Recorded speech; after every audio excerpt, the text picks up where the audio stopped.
Hello guys, welcome to 5th generation hobby shop. Another day, another vlog. Ngayon ang ating unbox and iti-test is the Umarex Walter CP99. By the way, shout out po kay Sir RJ Santos ng Pampanga. Welcome to 5th generation hobby shop. Again, this is the Umarex made in Germany. This is the Umarex Walter CP99 two-tone. It has silver and black. So silver slide and black frame. 4.5mm caliber chambered in 4.5mm or 177. So bali ito po yung kanyang bala. I'm using the Gamo Pro Magnum penetration. This is 7.56 grains by Gamo. This is caliber 177 lead pellet. So yan po yung kanyang bala. And using CO2 powered as propellant. Ito naman po yung kanyang hangin or propellant. This is CO2 cartridge 12G Pop Dyno. Yung isang CO2 po is good for 60 shots more or less. This is disposable, non-threaded. And also I have a silicone oil for the O-rings and O-ring maintenance. And I have here the Umarex Germany. Again, shout out kay Sir RJ Santos. Hard cage pa lang. Solid na. Yan. So it comes with 2 rotary mags for the pellet. And this is the extra backstrap. Then dito yung magazine for the CO2. Ayan. So, hiwalay po ang magazine ng CO2 and yung magazine ng pellet. Okay. Yun ang kagandahan dito sa unit na to kasi kapag nagkaroon siya ng leak, ang ito troubleshoot mo lang, etong magazine. Ito kasi yung valve niya eh. Yan, yung dalawang pin na yan, when you remove these 2 pins, ma-access or matatanggal mo na tong valve. Ang nagustuhan ko dito, kasi yung magazine niya, may nabibili pong magazine ito. And then, pag nag-troubleshoot ka, nakahiwalay lang siya. Hindi ka na magbabaklas ng unit. Tapos yung magazine niya rin, nakahiwalay. Ito po, may nabibili din itong extra. Yan, ito po, matibay naman din siya dahil nga metal siya. Yung magazine niya, hindi katulad nung ibang unit natin na plastic lang yung magazine. This one, aluminum metal na siya. Yan, kaya mas matibay na siya.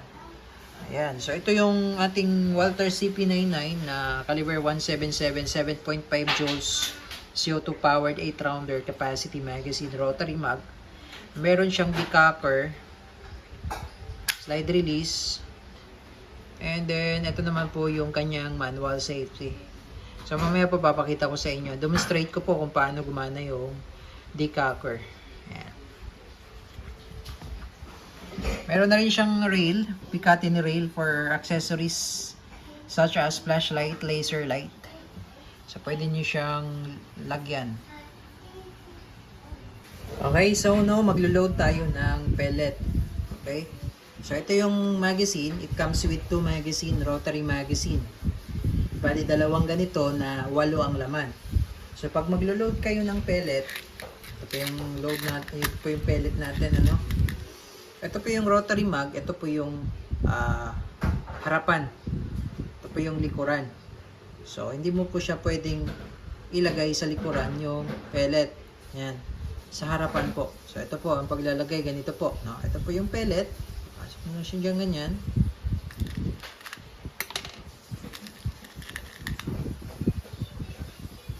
Ganyan. Okay? So, ganyan lang po ang paglo-load. Okay? Ngayon, sa paglo-load naman po ng rotary mag dito sa unit, ito po yung release niya. Yan. Push down. Yan.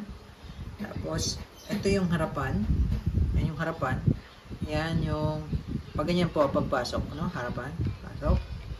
Kasi yung yung butas na yan, gear, yung pinakabutas na yan, yan yung sasalpakan nitong gear na yan para umikot. Tapos lock. Yan. Okay, so now, pag kinasan nyo, kasi nga single and double action siya, So, mapapansin nyo po yung trigger. Pag kinasan natin, ayan, pakita ko lang sa inyo, no? Pag kinasan nyo, ayan, diba, bumababa yung trigger. Sabi sabihin, nakakasa. Naka-single action siya ngayon. Ngayon, pag i-decock nyo siya, ito lang yung decocker niya, ito. Ito, ayan. Ayan. So, nadidecock siya. Meron siyang decocker.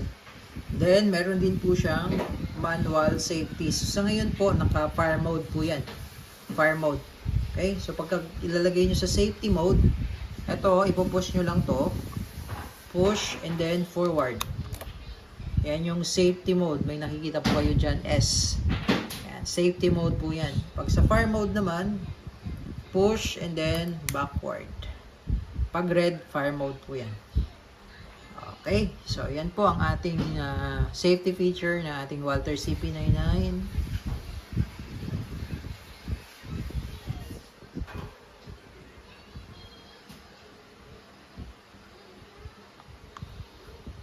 Ayan, so dito naman po tayo sa paglo-load ng ito po pala, meron siyang riffling, no? Yung barrel nito, papakita ko lang sa inyo, na meron siyang groove. Yan. Kadalasang makikita nyo sa mga totoong barrel. Ayan. Yung groove na yan, ayan. Yan yung riffling. Ayan. May mga guhit-guhit na yan. So, ibig sabihin po, yung ating CP99 ay naka-rifled steel barrel. Ayan. Dahil nga pellet po siya. Maglo-load po tayo ng CO2. Okay? So, ito po yung slots for CO2.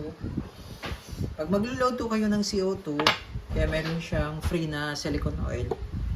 Before po kayo load ng CO2, patangan nyo muna ito ng oil. Then, ito po, may makikita po kayo ditong isang open and then power. Ayan. So, ilalagay po muna natin sa open position. Ayan, open position. Ayan. Tapos, papasok natin yung CO2. Then, ito, higpitan po natin yung wheel. Ayan. Higpitan po natin hanggang sa hindi na po natin yan mapipihit. Ayan.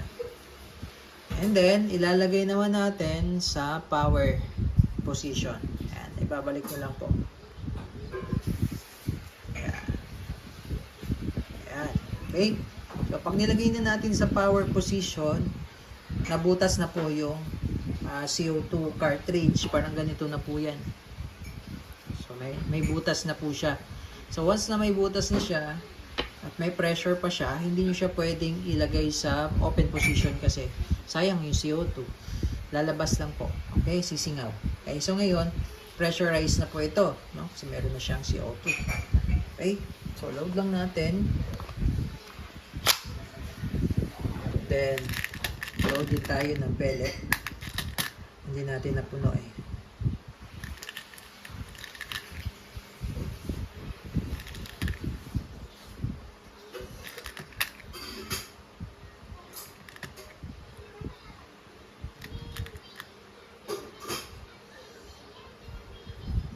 Load na rin natin itong isa para matesting.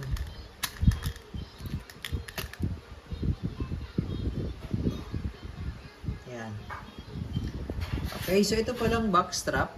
Meron po siyang nakakabit, no? Ito ang nakakabit na yan. Yan yung back strap. Ayan po. Meron po siyang extra.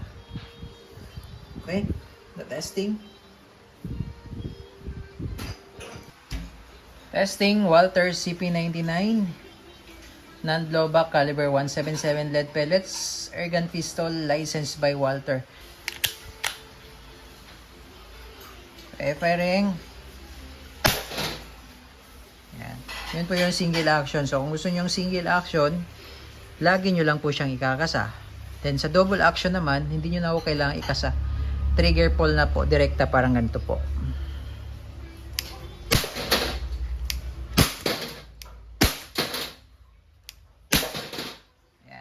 Po yung double action. Test naman po natin yung isang magazine.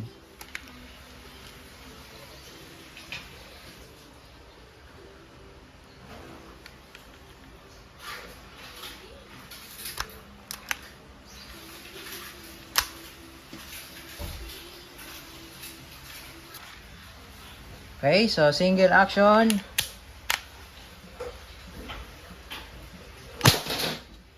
And double action.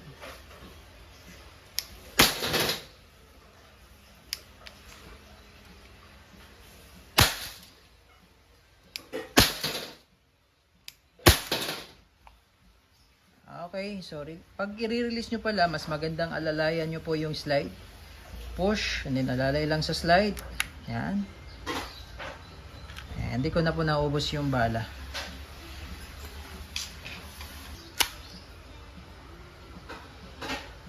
Okay, Walther CP99 Airgun Pistol.